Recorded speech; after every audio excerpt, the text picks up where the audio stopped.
આજે ધોરણ 12 સાયન્સ પહેલું ચેપ્ટર ઘન અવસ્થા એના લેક્ચર નંબર 4માં આપણે 14 પ્રકારની બ્રેવિસ લેટિસ રચનાની વાત કરીશું. લાસ્ટ ટાઈમ આપણે આદિમ એકમ કોષ કોને કહેવાય, કેન્દ્રિત એકમ કોષ કોને કહેવાય એની સાપેક્ષે વાત કરી હતી. આ બોક્સથી આપણે સમજ્યા હતા કે જો માત્ર ખૂણા ઉપર જ પરમાણુ હોય તો આદિમ એકમ કોષ કહેવાય. ખૂણા સિવાય ક્યાંય અંદર પરમાણુ હોય તો એને કેન્દ્રિત એકમ કોષ કહેવાય છે. કેન્દ્રિત એકમ કોષ 3 પ્રકારના: અંતઃકેન્દ્રિત એકમ કોષ, અંતકેન્દ્રિત એકમ કોષ અને ફલક કેન્દ્રિત એકમ કોષ. એની આપણે વાત કરી હતી. પછી આજે આપણે કુલ 14 પ્રકારની બ્રેવિસ લેટિસ રચના ભણવાની છે. 14 પ્રકારની રચના, જેમાંની કોઈ પણ એક રચનાનું વારંવાર પુનરાવર્તન થઈ અને આપણો સ્ફટિક બન્યો હશે. આ 14 પ્રકારની રચના, એના માટેના ધાર અને ખૂણાના પરિમાણ, એ રચના, એમાં કેટલી રચના શક્ય છે, આને આપણે બધાએ ખાસ યાદ રાખવાનું છે. આ આખું કોષ્ટક તમારે બધાએ કમ્પ્લીટ ઉદાહરણ સહિત તૈયાર કરવાનું છે. જેમાંનો આ પહેલો 4 ભાગ એ હું તમને અત્યારે 20 થી 30 મિનિટમાં જ તૈયાર કરાવી નાખીશ. માત્ર તમારે ઉદાહરણ એક બાકી રહે. તો આપણે ભણ્યા હતા એ પ્રમાણે યાદ રાખવાનું કે આ કોષ્ટક માટે આપણે ક્રમમાં 7 પ્રકારની પ્રણાલી છે એને યાદ રાખો. આર, એચ, ટી, એમ, એસ, ઓ. આને યાદ રાખવાનું RH, TMSO થી, જ્યાં આર એટલે રોમ્બોહેડ્રલ, આર એટલે રોમ્બોહેડ્રલ, એચ એટલે હેક્ઝાગોનલ. પહેલો ટી આમ જોવા જઈએ તો ક્રમશઃ જોવા જઈએ તો 3જા નંબર ઉપર આવ્યો અને 3 સરખા હોય એના માટે ટ્રાય વાપરીએ તો એના ઉપરથી આને યાદ રાખો, ટ્રાયક્લિનિક. પછીનો ટી 4થા નંબર ઉપર ને 4 સરખા માટે ટેટ્રા વપરાય એટલે એને યાદ રાખવાનું, ટેટ્રાગોનલ. એમ એટલે મોનોક્લિનિક. એસ એટલે સોલિડ, અને સોલિડ એટલે સાદો ઘન રચના, એને સમઘનીય રચના કહેવાય. અને ઓ એટલે ઓર્થોરોમ્બિક.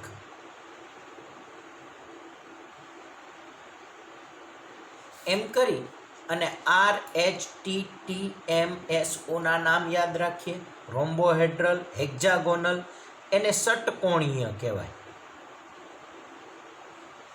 અને રોમ્બોહેડ્રલને ત્રિકોણીય રચના કહેવાય. એટલે આર, એચ, ટી, એમ, એસ, ઓ રોમ્બોહેડ્રલ અથવા ત્રિકોણીય, હેક્ઝાગોનલ અથવા ષટકોણીય, ટ્રાયક્લિનિક, બીજો ટી એટલે ટેટ્રાગોનલ, એમ એટલે મોનોક્લિનિક, એસ એટલે સાદો ઘન અને ઓ એટલે ઓર્થોરોમ્બિક. ટેટ્રાગોનલને ચતુષ્કોણીય પણ કહેવાય. તો આને કઈ રીતે યાદ રાખવાનું? આર, એચ, ટી, એમ, એસ, ઓ. આ 7 નામથી એને યાદ રાખીએ. આ નામ એના ધાર અને ખૂણાના પરિમાણ યાદ રાખવા માટેની બહુ સરળ ટ્રીક છે. પછી એના શક્ય વિચલન માટે યાદ રાખીએ. 1, 1, 1, 2, 2, 3, 4. શું યાદ રાખવાનું? 1, 1, 1, 2, 2, 3, 4. 1, 1, 1, 2, 2, 3, 4. 1, 1, 1 એટલે આ એક હોય ને આદિમ જ હોય. તો આમાં એક જ રચના શક્ય છે, આદિમ, જેમાં માત્ર ખૂણા ઉપર જ પરમાણુ હોય. આમાં 2 છે તો એક આદિમ હશે અને એક કેન્દ્રિત. આમાંય 2 છે એટલે એક આદિમ અને એક કેન્દ્રિત. આમાં 3 છે તો એક આદિમ અને 2 કેન્દ્રિત. અને 4 છે તો 4 એ 4 એટલે આદિમ, અંતઃકેન્દ્રિત, અંતકેન્દ્રિત અને ફલક કેન્દ્રિત. તો કઈ રીતે યાદ રાખવાનું? 1 1 1, 2 2, 3 4, 1 1 1 છે એ આદિમ છે. હવે 2 છે એમાં એક આદિમ અને બીજી એક વધારાની યાદ રાખવાની અંતઃ કેન્દ્રિત. આમાંય 2 છે તો આદિમ, અહીંયા અંતઃ કેન્દ્રિત છે તો અહીંયા અંત કેન્દ્રિત યાદ રાખવાની. અને અહીંયા આ અંત સિવાયની 2 કેન્દ્રિત યાદ રાખવાની, એટલે અંતઃ કેન્દ્રિત અને ફલક કેન્દ્રિત. તો એમ કરી અને શક્ય વિચલનમાં 1 1 1, 2 2, 3 4 પ્રમાણે એ રચનાને યાદ રાખીએ તો 1 1 1 છે એ આદિમ છે, 2 છે એમાં આદિમ અને અંતઃ કેન્દ્રિત, બીજી 2 છે એમાં આદિમ અને અંત કેન્દ્રિત, 3 છે એમાં આદિમ અંતઃ અને ફલક કેન્દ્રિત, 4 છે એમાં આદિમ અંતઃ અંત અને ફલક કેન્દ્રિત રચના શક્ય છે. હવે આપણે વાત કરીએ ધારના પરિમાણ. તો તમે અહીંયા જોઈ શકો છો કે ધાર માટે જ્યારે રોમ્બોહેડ્રલ છે તો A = B = C. આપણને ખબર છે કે આપણે એકમ કોષ માટે 6 પરિમાણ લીધા છે, 3 ધાર અને 3 ખૂણા. 3 ધારને આપણે A, B ને C કીધું છે અને 3 ખૂણાને આપણે આલ્ફા, બીટા અને ગેમા કીધું છે. તો 3 ધાર અને 3 ખૂણાના પરિમાણની સાપેક્ષે આપણે વાત કરીએ તો 3 ધાર A, B, C અને 3 ખૂણાને આલ્ફા, બીટા અને ગેમા કહીએ. પહેલાં આપણે ધારના પરિમાણ યાદ રાખીએ ને પછી આપણે ખૂણાના પરિમાણ યાદ રાખીએ. તો ધાર માટે પહેલામાં તમે જુઓ તો A = B = C, એનો મતલબ કે ત્રણેય ધાર સરખી છે.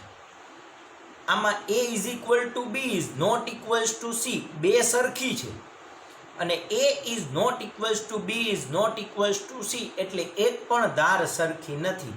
તો આ ત્રણને આપણે યાદ રાખીએ, 3 ધાર સરખી, 2 ધાર સરખી, એકેય નહીં.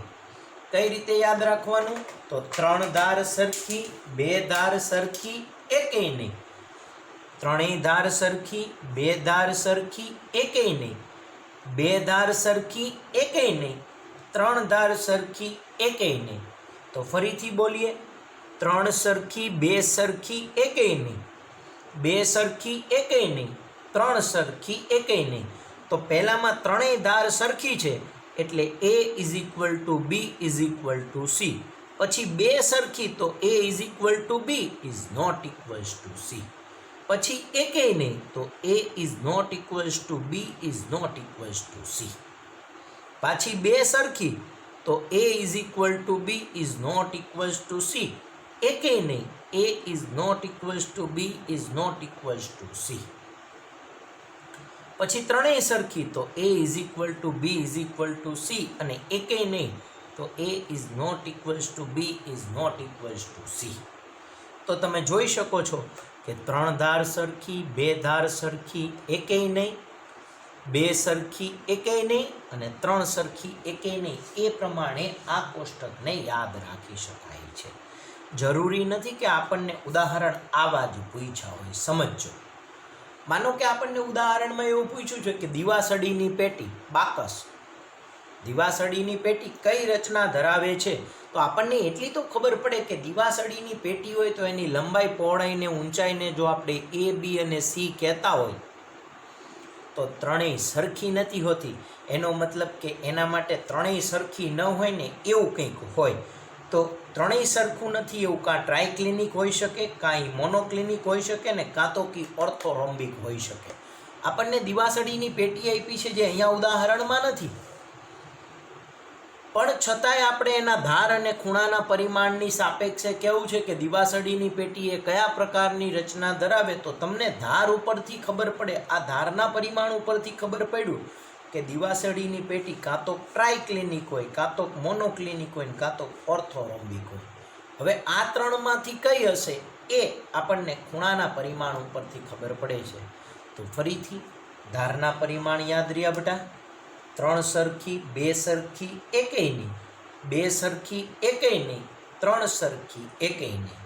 તો ધાર માટે ફરી પાછું 3 સરખી, 2 સરખી, એકેય નહીં, 2 સરખી, એકેય નહીં ને 3 સરખી, એકેય નહીં. એ રીતે તમારે એને ધારના પરિમાણથી યાદ રાખવાના છે. હવે ખૂણાના પરિમાણ તો તમે જુઓ પહેલા ત્રણમાં ધાર જેવા જ છે. અહીંયા ત્રણ ખૂણાને આપણે આલ્ફા બીટા ને ગેમા કહીએ તો ત્રણેય ધાર સરખી હતી, તો ત્રણેય ખૂણા સરખા છે પણ 90ના નથી. આમાં બે સરખા 90ના, ત્રીજો 120નો. અહીંયા ત્રણેય સરખાય નથી, 90નાય નથી, તો ત્રણ સરખા બે સરખા એકેય નહીં. ધાર જેવું જ, ત્રણ ધાર સરખી બે ધાર સરખી એકેય નહીં. એમ ત્રણ ખૂણા સરખા બે ખૂણા સરખા એકેય નહીં. વળી પાછું ત્રણ સરખા બે સરખા ત્રણ સરખા ત્રણ સરખા, તો અહીંયા ત્રણ સરખા બે સરખા એકેય નહીં. ત્રણ સરખા બે સરખા ત્રણ સરખા ત્રણ સરખા, તો પહેલા માટે ત્રણ સરખા પણ 90ના નહીં. બીજામાં બે સરખા 90ના, ત્રીજો 120નો. ત્રીજામાં સરખાય નહીં, 90નાય નહીં. પાછું ત્રણ સરખા 90ના, બે સરખા 90ના, ત્રીજો 90નો નહીં. જો 90નો હોત તો સરખો થઈ જાય. પછી ત્રણ સરખા 90ના, ત્રણ સરખા 90ના, તો એ પ્રમાણે એને યાદ રાખીએ. ત્રણ સરખા બે સરખા એકેય નહીં. ત્રણ સરખા બે સરખા ત્રણ સરખા ત્રણ સરખા. તો હવે તમને ખબર પડી કે આપણે દિવાસળીની પેટીનો વિચાર કરતા હતા, તો દિવાસળીની પેટી પ્રમાણે કાં તો ટ્રાયક્લિનિક, કાં તો મોનોક્લિનિક ને કાં તો ઓર્થોરોમ્બિક હોઈ શકે. હવે દિવાસળીનું બોક્સ તમે લંબચોરસ જેવું જોયું છે, એટલે ત્રણેય ખૂણા 90 અંશના હોય એ તો તમને ખબર જ છે. એનો મતલબ કે ત્રણેય ખૂણા 90ના અને ત્રણેય બાજુ સરખી ન હોય એવું વિચારીએ તો ત્રણેય બાજુ સરખી નથી એવી ટ્રાયક્લિનિક રચના થઈ. પણ એના ખૂણાના પરિમાણમાં એવું જ છે બેટા, ત્રણેય ખૂણા સરખા નથી, એટલે આ ટ્રાયક્લિનિક દિવાસળીની પેટીમાં આવશે નહીં. આમાં ત્રણ સરખા alpha is equal to beta is equal to gamma, alpha is equal to beta is equal to 90 અને ગેમા ઇઝ ઇક્વલ ટુ 120. આમાં ત્રણેય સરખાય નથી, એટલે alpha is not equals to beta is not equals to gamma is not equals to 90. પછી ત્રણ સરખા alpha is equal to beta is equal to gamma is equal to 90. આમાં બે જ સરખા છે, alpha is equal to gamma is equal to 90 અને beta is not equals to 90. તો તમે જુઓ મોનોક્લિનિકમાં ત્રણેય સરખી નથી પણ ખૂણા બે જ સરખા છે, એટલે મોનોક્લિનિક રચના પણ આપણા પ્રમાણે આવતી નથી. વળી પાછું સાદા ઘનમાં alpha is equal to beta is equal to gamma is equal to 90 અને આમાંય alpha is equal to beta is equal to gamma is equal to 90. એનો મતલબ કે દિવાસળીની પેટી છે એ આપણી ઓર્થોરોમ્બિક રચના દર્શાવે છે. દિવાસળીની પેટી છે એ આપણી ઓર્થોરોમ્બિક રચના દર્શાવે છે, એટલે આ વસ્તુને આપણે ખાસ યાદ રાખીશું. હવે તમને વળી પાછું અહીંથી આ ચાર વસ્તુ તમને આવડી તો એનું રિવિઝન કરીએ તો આને ક્રમ યાદ રાખો 1 2 3 4 5 6 ને 7. કેનાથી યાદ રાખવાનું? તો RHT TMSO. R એટલે રોમ્બોહેડ્રલ અથવા ત્રિકોણીય, H એટલે હેક્ઝાગોનલ અથવા ષટકોણીય, પછી ત્રીજા નંબર ઉપરનો T એટલે ટ્રાયક્લિનિક અને ચોથા નંબર ઉપરનો T એટલે ટેટ્રાગોનલ અથવા ચતુષ્કોણીય, પાંચમા નંબર ઉપર M એટલે મોનોક્લિનિક, છઠ્ઠા ઉપર S એટલે સમઘનીય અથવા સાદો ઘન અને સાતમા ઉપર O એટલે ઓર્થોરોમ્બિક.